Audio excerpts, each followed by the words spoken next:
আর এর কারণ হলো বিশ্বাস করা হয় সাদা রং মন ও আত্মাকে পরিশুদ্ধ করে।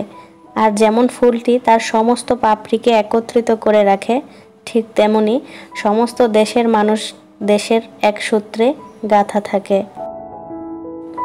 তাছাড়া সবুজ পাতায় সাদা শাপলা ফুল দেখতে কার না ভালো লাগে। সেজন্য সকাল সকালই আপনাদের সাথেও শেয়ার করলাম। আশা করছি আপনাদেরও খুব ভালো লেগেছে। প্রকৃতি তার অফুরন্ত সৌন্দর্য দিয়ে আমাদেরকে প্রতিনিয়ত আকৃষ্ট করে চলেছে। প্রকৃতির মাঝে গেলে ভালো লাগা কাজ করে, সুস্থ হয়ে ওঠা যায় এবং জ্ঞানকে সুশৃঙ্খল করা যায়। আর তাই এই বর্তমান যুগে আমাদের মনে রাখা উচিত ফোন, টিভি, কম্পিউটার ছাড়াও আমাদের একটি সুন্দর জীবন আছে। তাই মাঝে মধ্যে সব কিছু ছেড়ে দিয়ে প্রকৃতিকে কিছুটা উপভোগ করা উচিত। আমার আজকে সকালবেলাটা এত ভালো কেটেছে, শুধু সকালবেলা না, আমার আজকে সারা দিনটা এত ভালো কেটেছে সেটা আমি বলে বোঝাতে পারবো না। সকাল থেকে এতগুলো কাজ আমি করে নিয়েছি, আর কাজগুলো আমার এত তাড়াতাড়ি হয়ে গিয়েছে আমি নিজেই অবাক হয়ে গিয়েছি। কারণ সকালটাই আমার শুরু হয়েছিল খুব সুন্দর একটা পরিবেশ দিয়ে, মনটা ছিল অনেক ফুরফুরে। প্রকৃতি দেখে এসে এখন বাসায় এসে আপনাদের সাথে কথা বলতে বলতে আমার ডাইনিং টেবিলটার লুকটাও চেঞ্জ করে ফেললাম। আমার আগের যে ম্যাটটা বিছানো ছিল টেবিলে সেটা উঠিয়ে নিয়েছি, নতুন একটা ম্যাট বিছিয়ে দিলাম।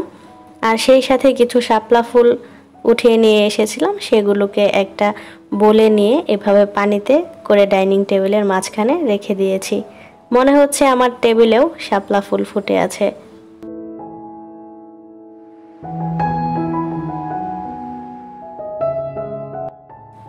প্রতিদিন খুব সকালে ঘুম থেকে উঠতে পারলে সকালের যে পজিটিভ ভাইবসটা থাকে সেটা সারা দিনের মধ্যে আর কখনোই কিন্তু পাওয়া যায় না। তাছাড়া সকালে ঘুম থেকে উঠেই প্রতিদিন ঘরের দরজা জানালাগুলো খুলে দেওয়া উচিত। এতে করে ফ্রেশ এয়ার এবং আলো দুটোই ঘরে প্রবেশ করে, আর এতে করে অনেক রিফ্রেশ ফিল হয়। আমরা যে বাসাটায় থাকি আমাদের বাসার আশেপাশে অনেকগুলো গাছপালা রয়েছে, আর গাছপালা বেশি বলে খুব রিফ্রেশ ফিল হয়। আর সেই সাথে গাছপালার সাথে সাথে প্রচুর পরিমাণে পাখির ডাক শোনা যায়।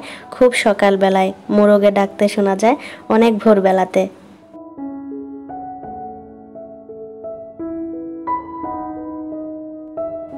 আমরা যদি প্রতিদিন সকালে ঘুম থেকে উঠেই কমপক্ষে একটু হলেও প্রকৃতির দিকে তাকাই, প্রকৃতির মাঝে কিছুক্ষণ নিজেকে হারিয়ে ফেলি, তাহলে কিন্তু আমাদের সমস্ত দিনটাই খুব সুন্দরভাবে অতিবাহিত করা যাবে। সকালের চাটাও বানিয়ে নিলাম, আর দুজনে মিলে বসে এখন চাটাও খেয়ে নেব।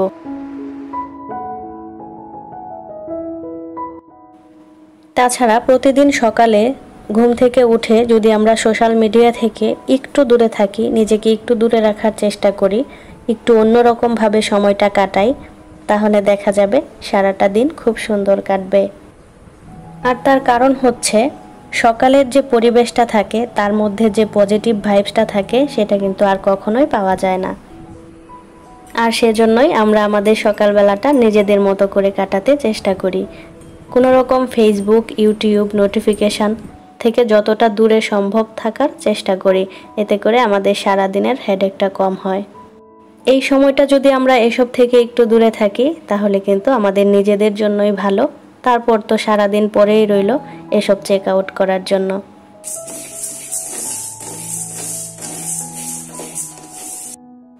ঘরের সব কাজকর্ম শেষ করে এখন চলে আসলাম রান্নাঘরে, আর এখন মাসকালাইয়ের ডাল আমি ভেজে নিচ্ছি।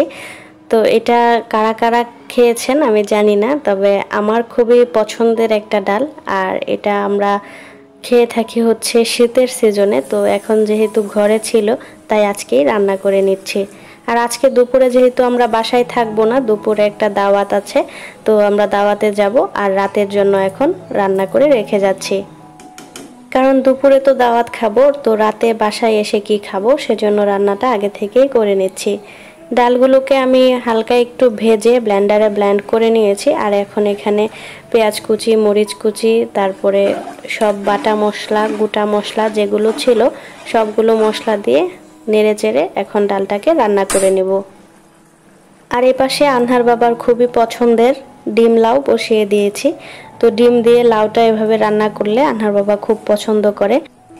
আর এই রান্নাটাও খুব সহজেই করে ফেলা যায়, সেজন্য যখনই খেতে চাই তখনই আর না করি না, খুব সহজ রান্না বলে রাজি হয়ে যাই। যাই হোক, ঘরের সব কাজকর্মই তো শেষ করে নিলাম, আর এদিকে রাতের জন্য রান্নাটাও করে নিলাম। এখন ফ্লোরটাকেও আমি ক্লিন করে নিব।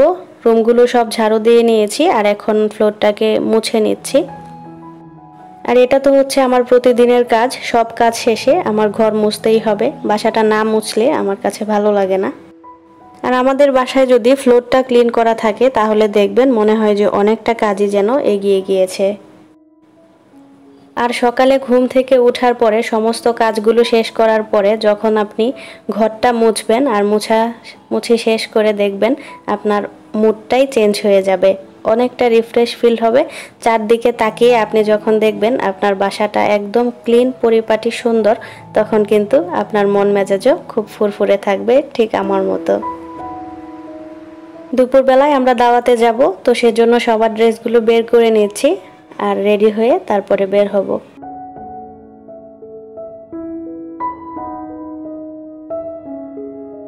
তো আশা রাখছি বরাবরের মতো আমার আজকের এই ব্লগটিও আপনাদের কাছে ভালো লেগেছে।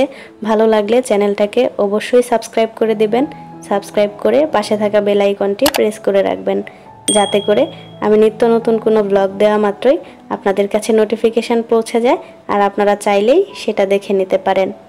আর এখন পর্যন্ত যারা আমার ভিডিওটি দেখছেন এখনো পর্যন্ত একটি লাইক দেননি, প্লিজ একটি লাইক করে দিবেন, কারণ আপনাদের একটি লাইক আমার এই ভিডিওটাকে অনেক দূর পর্যন্ত এগিয়ে নিতে সাহায্য করবে।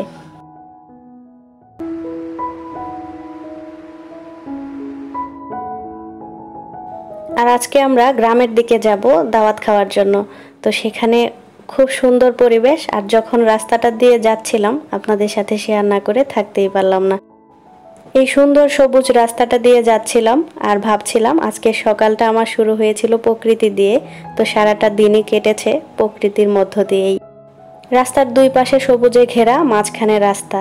তো এই পরিবেশে যাচ্ছি আর এখান থেকে আজকের মতো আপনাদের কাছ থেকে বিদায় চেয়ে নিচ্ছি। আর আগামী ব্লগে আরও সুন্দর প্রাকৃতিক দৃশ্য নিয়ে হাজির হয়ে যাব, সেজন্য কিন্তু আমার চ্যানেলেই চোখ রাখতে হবে। এই ছিল আমার আজকের আয়োজন। সবাই অনেক অনেক ভালো থাকবেন, সুস্থ থাকবেন, আমাদের জন্য দোয়া করবেন। আপনাদের জন্য রইল অনেক অনেক দোয়া। আবারও দেখা হবে আগামী বৃহস্পতিবারে নতুন আরও একটি ব্লগে। ততক্ষণ পর্যন্ত সবাইকে আল্লাহ হাফেজ, আসসালামু আলাইকুম।